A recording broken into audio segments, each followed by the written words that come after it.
Assalamualaikum. MBG dihentikan ya pada tahun kedua, kan sekarang udah 1,5 tahun nih program Presiden Prabowo.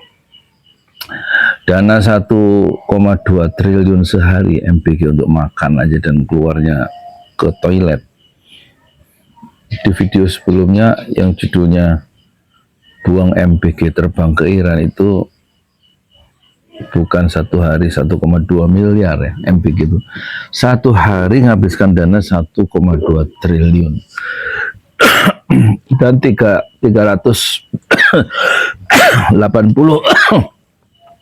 triliun, 380 triliun setahun ya, hanya untuk makan.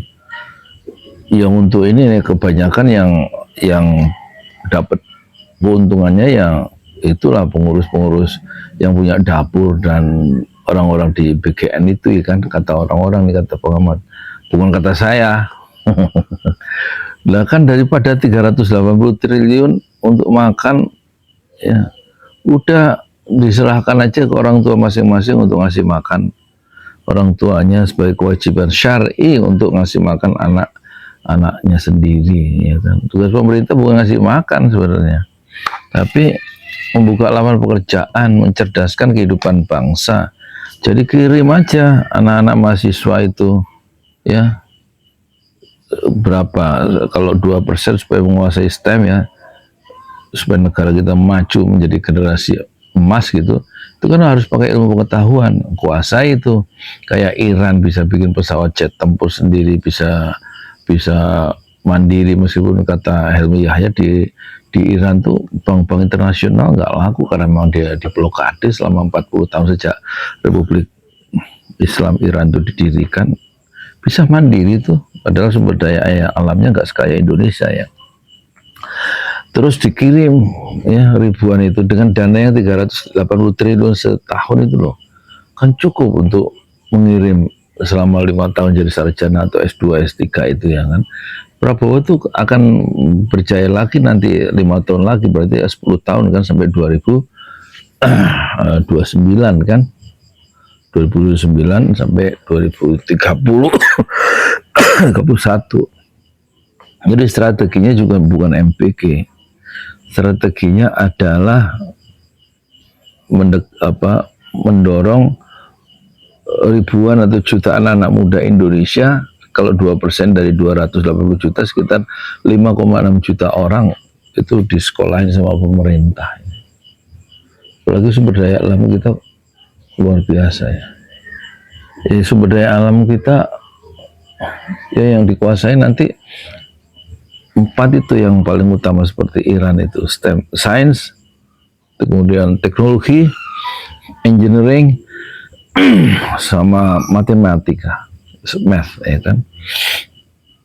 Itu kunci kemajuan itu, sehingga terjadi nanti proses added value, proses nilai tambah gitu, proses nilai tambah, bukan proses hilirisasi dengan mengolah nikel menjadi bahan yang lebih tinggi. Itu proses added value baik lewat lewat sumber daya alam itu kecil ya, kata B.J. Habibie itu.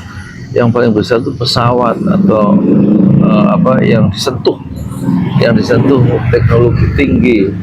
Itu yang added value-nya itu bisa, satu pesawat yang dijual itu bisa berapa nilainya, berapa juta ton kelapa sawit atau berapa ton nikel misalnya kan.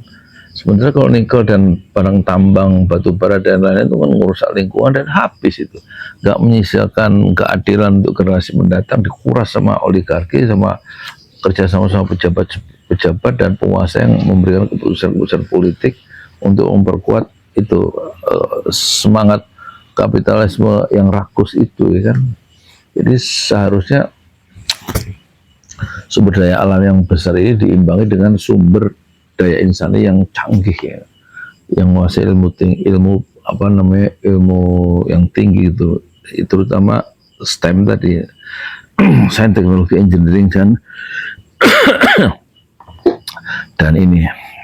matematik. Kirim ke Iran anak-anak Indonesia itu, kirim ke Jerman, kirim ke Malaysia bukan, ke Inggris ya, ke Perancis untuk belajar teknologi tinggi gitu loh maksudnya. Kirim ke negara-negara maju, jangan ke Amerika lah, jangan ke Israel. Gitu. Kirim ke Cina gitu kan misalnya. Ya, sehingga kita bisa menguasai pasar global karena pendekatan ilmu pengetahuan itu. Ya, kan? Jangan sampai Cina merajalela karena memang Cina lebih dulu ya canggih dalam membangun startup gitu kan. Kalau kita anak-anak muda kita sekarang main kripto, main saham, trading dah, itu kan untuk dirinya sendiri. Ini dalam konteks kemajuan bangsa itu harus ada strategi yang besar yang dijalankan oleh pemerintah, oleh Prabowo maksudnya. Ya bukan MBK, kalau menurut saya itu MBK nggak akan membawa kita, bangsa kita kemana-mana, kecuali nanti MBK habis mereka masih minta MBK kan nggak diterusin, padahal itu mengguncang ya, APBN, membuat APBN jebol itu menurut para pengamat ya. Kalau MBK diteruskan lah satu hari itu 1,2 triliun rek, nggak main-main. 380 triliun diambil anggarannya dari pendidikan. Dan katanya tanggal 1 Januari 2026 atau 27 itu guru honorer itu dihilangkan dari sekolah-sekolah negeri itu. Terus ada pengamat yang bilang, ya mungkin guru honorer bilang menunjukkan Prabowo itu nggak memperhatikan pendidikan. Beda dengan B.J. Habibie yang pendidikan, dikirim ribuan mahasiswa ya dengan dicarikan grant atau hibah atau beasiswa ke negara-negara, ke Delft, ke Belanda, ke Jerman, ke mana-mana gitu. Sehingga bisa akhirnya tuh bikin pesawat terbang pesawatnya itu tahun 1995 lah, sekarang sudah 2025, 30 tahun yang lalu kita melakukan setback ya, malah ngurusin sepeda listrik, mau ngurusin motor impor dari India, mobil impor dari India, apa impor. Harusnya kita kuasai seperti Thailand, swasembada pangan itu pertanian dengan cara melakukan rekayasa biologi sehingga pertanian itu maju.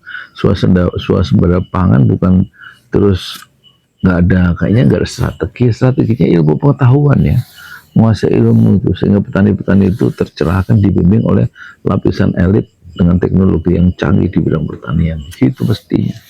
Jadi MBG itu dihentikan aja itu ya, akan banyak kehilangan pekerjaan. Tapi yang diciptakan pemerintah itu bukan terus ngabisin anggaran dengan MBG dengan dalih bahwa MBG itu adalah instrumen demokrasi.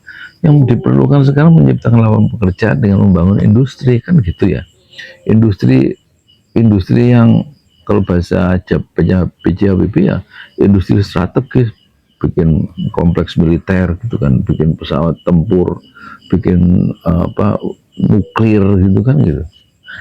Jadi yang canggih gitu kan.